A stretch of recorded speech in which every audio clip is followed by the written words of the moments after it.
What's going on, guys? Carmine here, and this episode was, this episode was something. And of course, to get the elephant out of the room, yes, I did check it out when it leaked, but only bits and pieces of it. I watched it again tonight because I am a spoiled princess, and I like doing so on my HD television.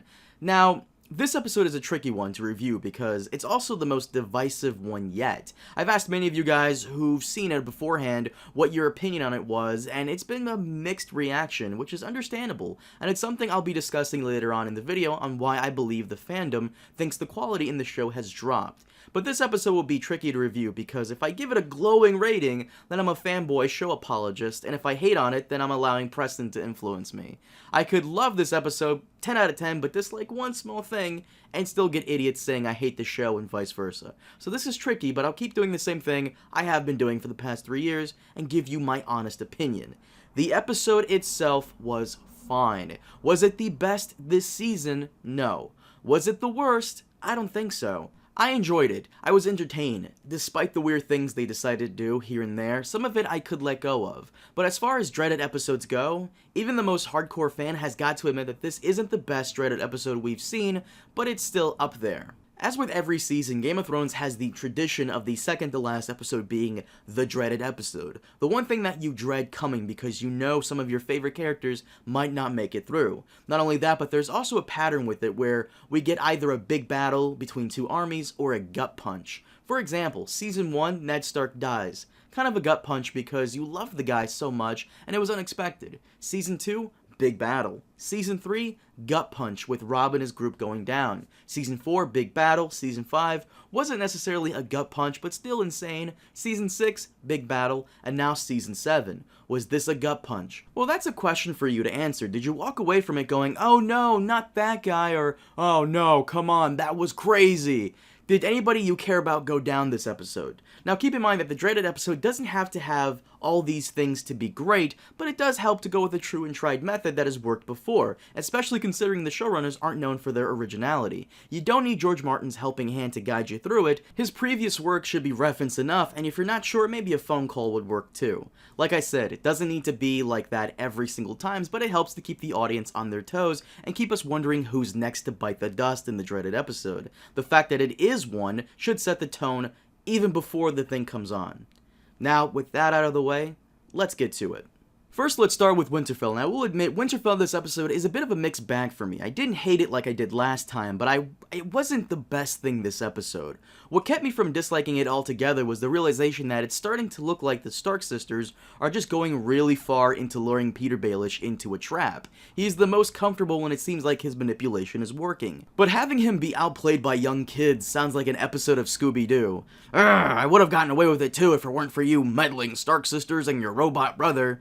Are you kidding me? Now, the reason I have an issue with this is because the Stark siblings have all had their character arcs and have overcome their own issues and problems and become different in the process. They've gone through their own bullshit and had to deal with it, in a way, by themselves. Sansa is the only one who hasn't done this, not fully. Taking out Peter Baelish is only something she should be able to do and do it alone. Since Season 1, she's been pulled in different directions by multiple people, and this would have been a way of breaking from those chains. So I don't mind if Sansa is the one taking him down, but it seems that she'll be getting the help of the other Starks, which seems unnecessary, since she should be capable of doing that herself.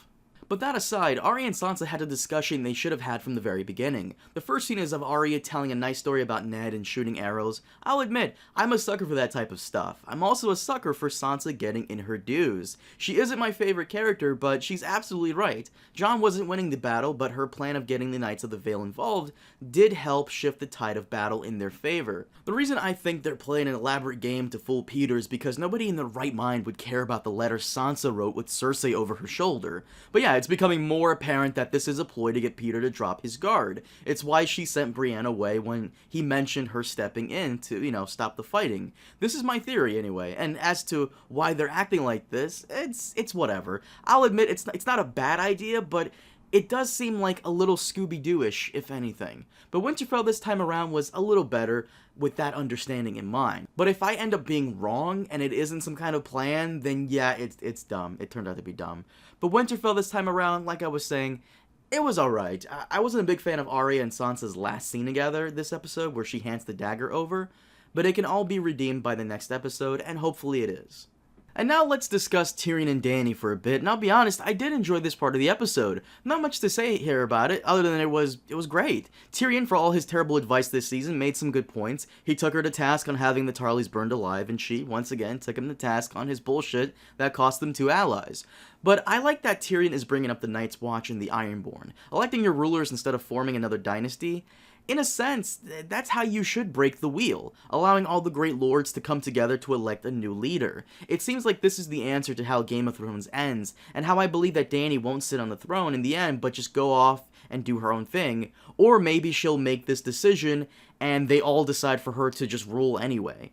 But as always, I love when characters just sit down and discuss what needs to be discussed, so Dany and Tyrion were perfect for me for this episode. As was the first half of the scenes beyond the wall. Tied with Dany and Tyrion are the interactions between the Fellowship, or as some took to calling them, the Magnificent Seven. Jon and Jorah discussing Longclaw and family was great, I loved it. The Hound with everyone else, especially with Tormund, was fantastic. That whole conversation about Brienne and how Tormund likes her, great. One thing I didn't expect to enjoy, but surprised me a little, was Beric and Jon. Though they don't make a great team like Bronn and Jaime, they do have enough in common between them to keep something going, which is good. Personally, I would have preferred more of a discussion from Thoros and Jon about the Lord of Light, their ways, and what he could possibly want from them being brought back. One of the things that have always annoyed me about the series is the lack of understanding this insane religion and how everybody who's involved with it speaks in riddles and never gives straight answers. This could have been one of those moments that Jon could have gotten some of those answers, but no. Well, at least we get Thoros and Jorah, which was also nice. The one thing I found hilarious, which I probably shouldn't have, was how they caught a White Walker scouting party by surprise. That was funny to me for some reason. I don't know why, it just was. Beyond the Wall, this episode was just filled with funny moments, some on purpose, some not. However, everybody was harping on this episode because of Gendry running back and getting Dany and her dragons coming in just in time to save them. You know what? That I can give a pass, because we do need to wrap up the episode, and, the season is coming to a close, so okay, fine, whatever. This isn't a normal season, so it's only understandable. But the one thing I can't let go of is, why did the Night King aim towards dragons flying all the way over there? Like, come on, dude, it doesn't take a rocket scientist to figure out that this woman who came out of nowhere is probably the one controlling the dragons. Had he aimed at her dragon, or even her, he would have won instantly. The other thing I don't get is, why didn't Benjen go with Jon? If he can't get past the wall, okay, fine. But why not just ride with him to Eastwatch and then just hang back near Eastwatch instead of, staying behind? Like, it would be one thing if, like, they were all surrounding him and, he needed to stay behind to, give him cover. But they were, like, all the way over there, and it took Benjen, like, a couple of minutes to actually get into battle because they were still running towards him. He could have gotten away. It really does seem like the showrunners have no idea how to end Benjen's storyline, probably because George doesn't know either, so there you go. The other thing that everybody keeps yelling about is those ridiculous chains that they use to pull the dragon out, which, okay, fine, but you could have avoided that altogether and the CGI costs for those chains if you just had the dragon land on a solid patch of ice. I felt that was very unnecessary too. So the main issue about this episode that everybody has been giving it shit for is that, despite being a dreaded episode, they played it safe. These aren't my words, but I do kind of agree. And before those fanboy idiots complain, Carmine, why do you watch this show if you're going to Yeah, shut the fuck up. It's called a review, and just shut up and listen.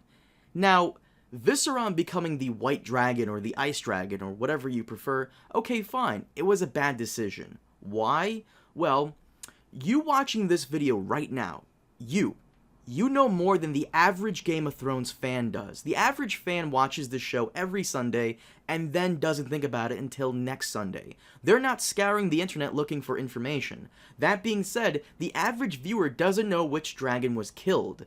That blue filter aside to make it look all mystical and snowy, we've only spent time with Drogon and that's it. The other dragons haven't had nearly as much time on screen for us to care about them. And the reason I bring this up is because this show isn't made for the already established fans of the series like you and me, it's made for the general public, and the people creating this need to keep that in mind. Drogon is the scrappy problem child, okay fine, but what does Rhaegal and Visceron have about them that makes them stand out other than their color? Not much. As I said in the beginning of this video, the Night King taking out a dragon and possibly using it as his personal mount is insane, and it does change the story, making this, I guess, technically a dreaded episode. But wouldn't it have been more crazy and more of a dreaded episode if he killed Drogon instead, you know? The dragon we're all kind of attached to? Not only that, but we didn't really lose anybody we cared about. I mean, Thoros of Myr is cool and all, but you would have felt something had they killed off Tormund instead. Benjen going down didn't even faze me either because he's barely on screen and we never got to know him or any of the other guys. It doesn't matter if you're a major fanboy or not, you can't be attached to characters who don't get enough screen time for you to try and relate to or even care about them. Other than loving his alcohol and having crazy powers, we didn't really know Thoros that much, so it didn't impact us as well. Benjen, well, Benjen is Ned Stark's little brother, and that's a good chunk of what we know about him. Once again, I'm not saying this episode was bad, I'm just saying that it didn't really feel like a typical dreaded episode that we're so used to where everybody goes down and we're all crying at the end of it and making videos about how we're just so sad about it. But overall, the episode, look, like I said, it wasn't bad. I did enjoy it despite some of its faults. The problem everybody had with it is that it didn't feel like a traditional one, you know? And it's caused some people to voice their concern that the quality of the show has dropped. It hasn't. When you talk about quality in a television show, especially with this one, you talk about more than storyline and character development. You're also talking about acting, costumes, set pieces, location, weapon designs, etc. All that stuff is still top-notch. The story may be a little dry in some places, and the character development may also be wonky as well in some people, but it's still a high-quality show. And before anybody gets on my case for that, keep in mind that I say this as my favorite character is destroyed right in front of me. So take from that what you will. But this idea that it's dropped in quality could also be from the fact that there is a weird thing with HBO shows that as time goes on, they lose their appeal and start to show signs of wear and tear.